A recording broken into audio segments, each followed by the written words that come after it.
The first time he called me a useless servant, it felt like a cold blade slicing through my pride. I had only been at his place a few months, doing everything from cleaning to cooking to running errands, basically the invisible backbone of his daily life. Despite all my efforts, in his eyes, I was worthless. I remember standing there, biting back the anger and humiliation, swallowing my pride because I wasn't weak, I was learning. This wasn't just a casual insult. It was meant to put me in my place. But here's a little-known historical fact. Many servants throughout history, though overlooked and disregarded, often held critical secrets and quietly influenced powerful rulers. In fact, some servants shaped entire kingdoms without ever drawing a sword. Oddly enough, there's a fringe belief that hearing the same insult 3 times from the same person grants you a chance to change their fate. Historians still argue whether that's myth or truth, but for me, that notion planted a seed. I realized this wasn't just about being insulted, it was about what came next. I was ready to change the story, not through violence or anger, but with patience and quiet strength. Because sometimes the biggest power lies not in loud revenge, but in steady resilience. The second time he called me a useless servant was the day I saved him from danger. He was trapped, his enemies closing in, and I was the one who pulled him out, even if it meant getting a few scratches myself.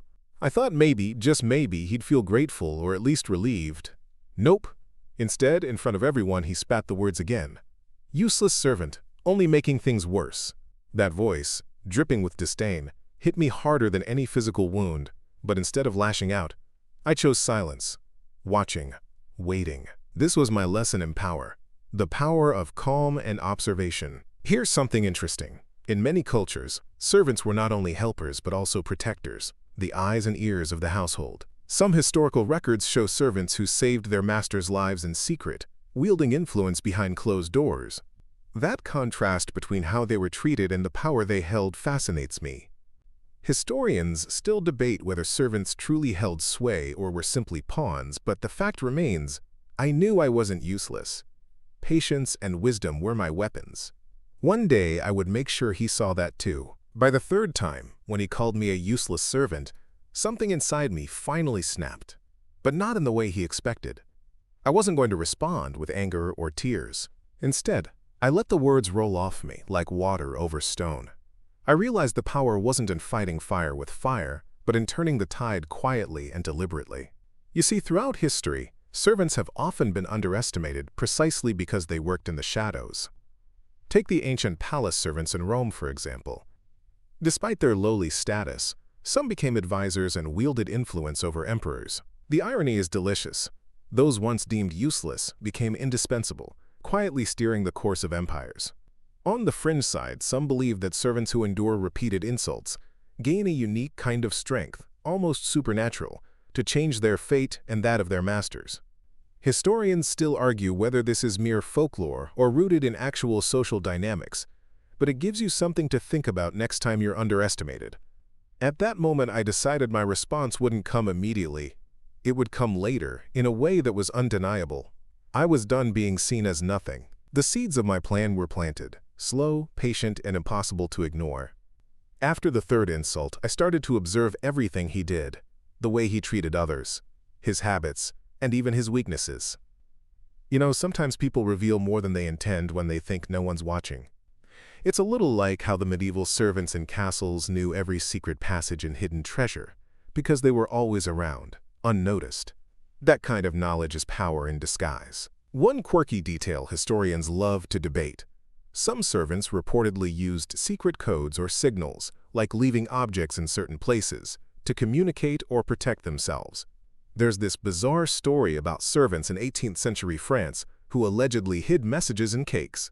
Whether true or not, historians still argue whether these were clever tactics or just myths. I began to map out his routines and connections quietly, not to harm him, but to ensure I wasn't invisible anymore. It felt empowering to know things he didn't expect me to notice, like how he'd get flustered when certain guests came over, or how he neglected important paperwork. This knowledge wasn't just trivia. It was the foundation of what I would do next.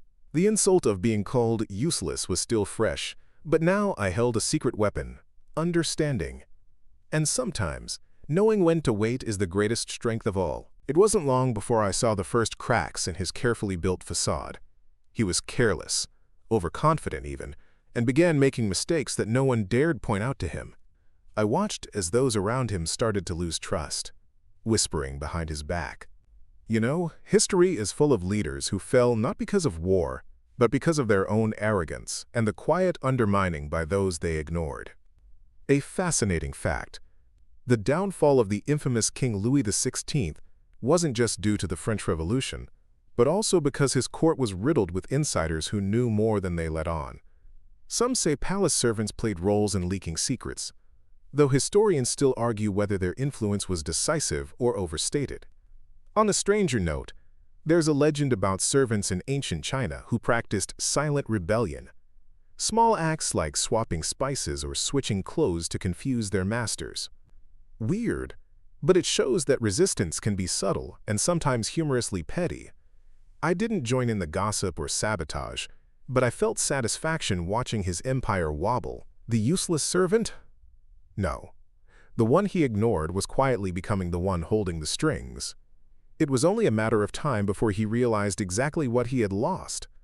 One evening, everything came to a head.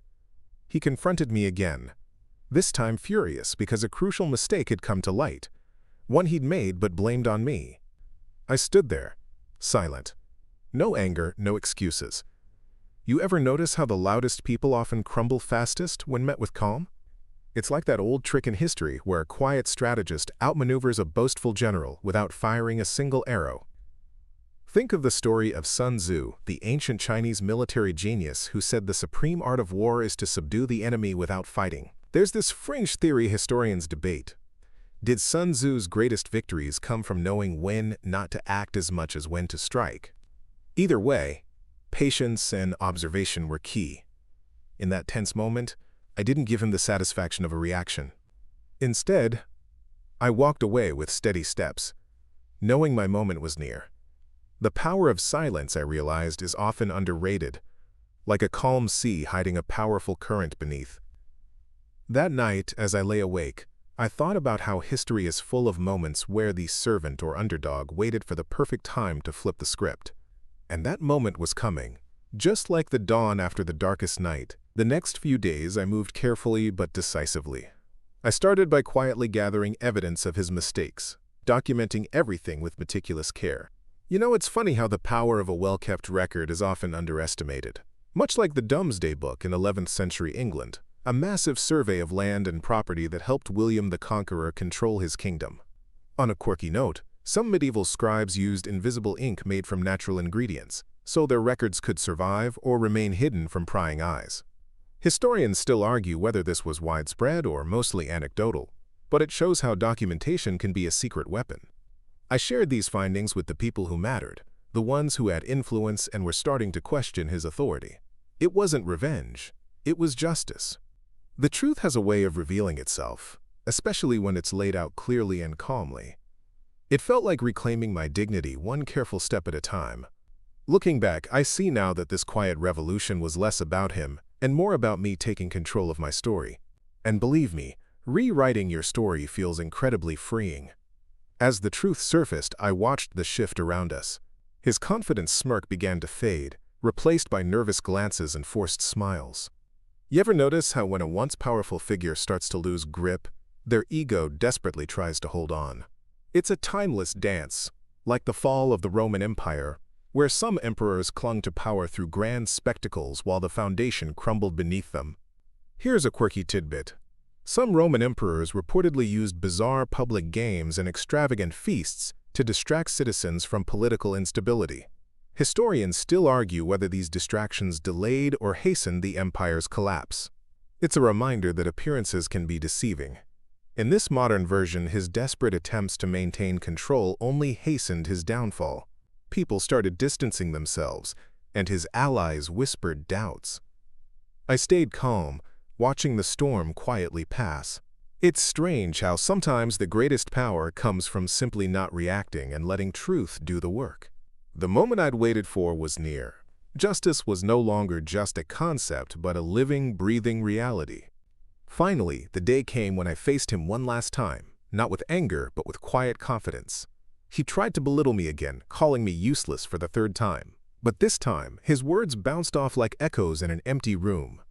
You ever notice how repetition loses power when met with indifference? It's like the ancient practice of meditation. Over time, the mind learns to observe without reacting. Historically, figures like Marcus Aurelius, a Roman emperor and Stoic philosopher, emphasized the strength in controlling your reactions amid chaos. There's an ongoing scholarly debate about how much Stoicism actually shaped his policies, but its wisdom on emotional control is timeless. On a quirky note, some monks in medieval monasteries developed elaborate techniques to resist insults, including reciting poetry or humming to themselves, turning negativity into calm. I didn't hum, but I held on to my peace. I didn't give him the satisfaction of a fight or a breakdown. Instead, I calmly presented the facts, showed the evidence, and let those around us see the truth. It was the moment he finally realized the useless servant he'd mocked was the one who had been holding everything together. With everything laid bare, the silence in the room was heavy. He had nothing left to say. You ever experience that sudden stillness after a storm, where the air feels charged but calm? It reminds me of the fall of the Berlin Wall, when decades of tension dissolved in a moment of quiet revelation. A quirky fact about that historic event is that some East Germans used secret signals, like tapping codes on walls, to communicate under surveillance. Historians still argue whether these signals helped speed up the collapse or were just a hopeful myth. In our story, his downfall wasn't explosive but gradual, like the gentle crumbling of an ancient ruin. I walked away not out of anger, but because the fight was over. He'd gotten exactly what he deserved, not through vengeance, but through truth. Now, as you lie there listening, remember that sometimes the strongest response isn't loud or dramatic. It's steady, patient, and built on quiet dignity.